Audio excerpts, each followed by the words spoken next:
Hello everyone, I Nikhil Garg and my friends Saket Dingliwal and Utkarsh Singh have prepared a short but informative video on touchscreens.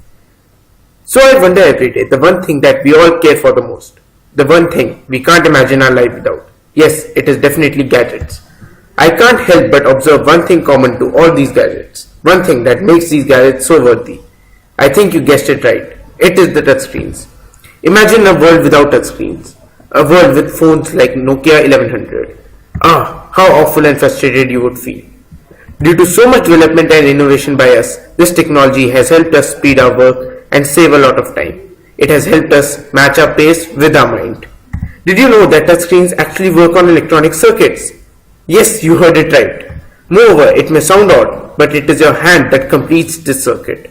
Now my friends Saket and Utkarsh will explain you the different types of touchscreens and how they function. So friends, I am Saket, and there are two types of touchscreens available in the market. These are resistive and capacitive. Oh, again you have to study resistance and capacitance, but don't worry, we won't make it that complex. Firstly, resistive. So, in the resistive screen, as we can see, consists of two types of layers, the matrix and the analog. They are set parallel to each other and are separated by the gap of tiny dots called spacers to keep these layers apart. Both have current flowing through them, and when users applies pressure over the top of contact is formed due to the slight bending. Then comes the part of electrical circuitry involved. Now let me explain it in more simpler terms. So what happens is, the current continuously flow in the lower layer and the voltage gradient is maintained in one direction. As soon as it is touched, the second layer measures the voltage drop, which helps to calculate x coordinate, and voltage gradient is now created in the other direction, and hence simply the y coordinate gets calculated.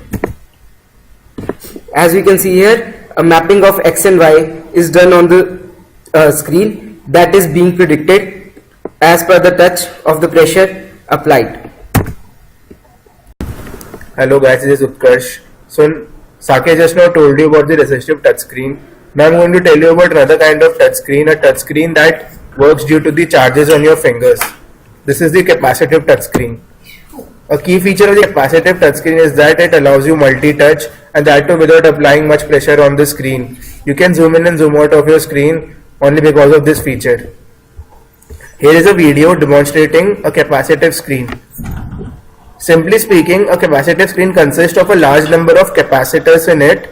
So when a conductor comes in contact with the screen, there is a charge transfer between the capacitor and the conductor. The microprocessor notes this change in charge, determines the coordinate of the point where the change has taken place, and the function corresponding to that coordinate is executed. Here a charger is being used. The pin of the charger is a conductor. It has free charges. So when it comes in contact with the screen, charge transfer takes place, and so the screen reacts to it. Whereas when a notebook, which is an insulator, is used, there is no reaction. The shown photograph tells you how it is actually working. Here is a simple circuit diagram of it. So that was all to this video. Thank you for watching it, guys.